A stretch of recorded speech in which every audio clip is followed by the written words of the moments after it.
All right, guys, so we are going to do part 2 of what are adaptations. This is what we did yesterday. We talked about the snapping turtle and the octopus, and then we did a written response. And so today we're going to move on, and we're actually going to talk about berries, which is kind of fun. So organisms adapt is the title of this mini lesson, and organisms just means anything that's alive is an organism. Okay, so plants are organisms, mammals are organisms, reptiles, fish, that is all organisms, okay? Very interesting. Blackberry bushes are hardy plants. They can grow nearly anywhere, but this is just one adaptation of the plant. An adaptation is a trait or a characteristic that helps an organism survive. Look at the picture to learn more about this plant's adaptations. And you guys have all picked blackberries, right? We know there's one adaptation on there that if you're not careful, might hurt a bit.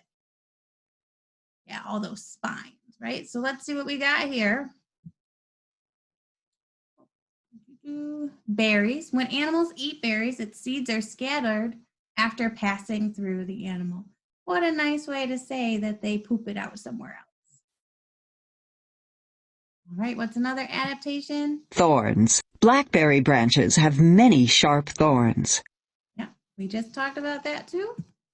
Regrowth. The leaves and stems grow back quickly, even after very cold weather or after a wildfire.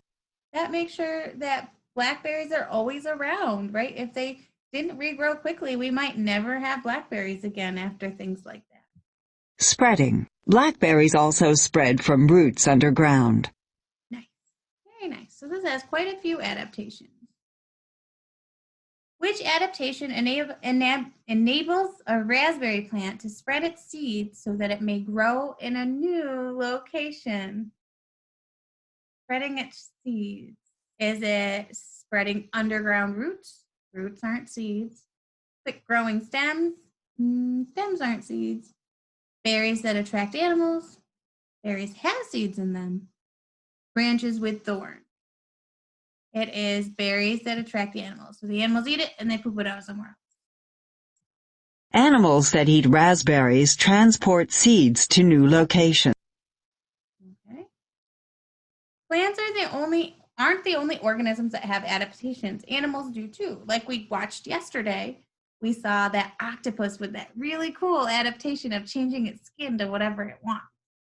An organism's adaptations are related to its habitat or ecosystem. A habitat is where an organism lives and can find everything it needs to survive. To survive, animals need food, shelter, water, and a place to raise their young. Earth has many different habitats within oceans, forests, rivers, and wetlands. And you guys learned all about the different habitats in 2nd grade. And also with your 7th grade partners this year, you got to explore one habitat a little bit more. So we're gonna look at these. Okay. Parrots have strong wings because they need to be able to fly from tree to tree in their natural habitat to find food. That makes sense. Emus are birds that have small wings and strong legs. They run quickly in their habitat because they can't fly. That makes sense as well. If you got small wings, you got to be able to run. Vampire fish live in rivers in South America. They have a mouth full of very sharp teeth to catch the smaller fish that make up their diet. Look at this wild goat's teeth. Wild goat teeth are flat for grinding up the plants it eats in its habitat. We have flat teeth too, in the back. All right. So we're going to learn a little bit more. So we learned about those guys. We're not doing that. The armadillo lizard adaptation. Ooh, this is a cool looking lizard. Man, it kind of looks like a dragon. It's got all those scales on it, but it's an armadillo. I get why it's called an armadillo. Armadillos have the same kind of armor. Let's see. Match the labels that describe the physical adaptations to the labels that describe how the adaptations help the armadillo lizard. Keep trying until all the matches are correct, okay? So what does the spiny covering do? Does it distract it from predators, saves energy when food is not available, prevents predators from eating it, or used to attack when threatened?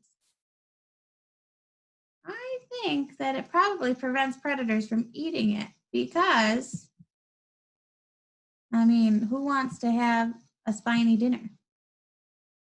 Crunchy, hard to get to. All right, our next one is strong jaw. Does a strong jaw distract predators, save energy when food is not available, or use to attack when threatened? Yeah, it is going to be used to attack. Okay, drops tail to distract predators or save food when or save energy when food is not available. I don't know how dropping a tail would save energy. So it's probably going to be distract predators. And then the last one, period of inactivity, save energy when food is not available. That makes sense. Joe has a snake and sometimes he doesn't do anything because there's not much food around. A spiny covering protects the lizard from being eaten, while a strong jaw can be used to attack if the spiny covering doesn't stop the predator. The armadillo lizard can also drop its tail to distract predators if the lizard can't fight off the predator. A period of inactivity allows the lizard to survive in an environment where there may not be enough food. Interesting. Very interesting. All right, guys. So this is your assignment for might take a couple days, actually. You are going to make a matching game. So you're going to develop a matching game that includes animals and their adaptations. You can use animals from this video, or you can use animals that you just know about, right? So we can think about physical or behavioral adaptations. So if you think about it, you could do the parrot has strong wings, right? So that it can fly to its food. Or we could do that alligator snapping turtle has camouflage coloring on its body so it can blend in, right? So you can easily find an animal and have it have an adaptation. Every animal has an adaptation. We are animals and we stand upright so we can use our hands. Our hands are our main tool, okay? So go ahead and make that matching game. I'm excited to see how they end up.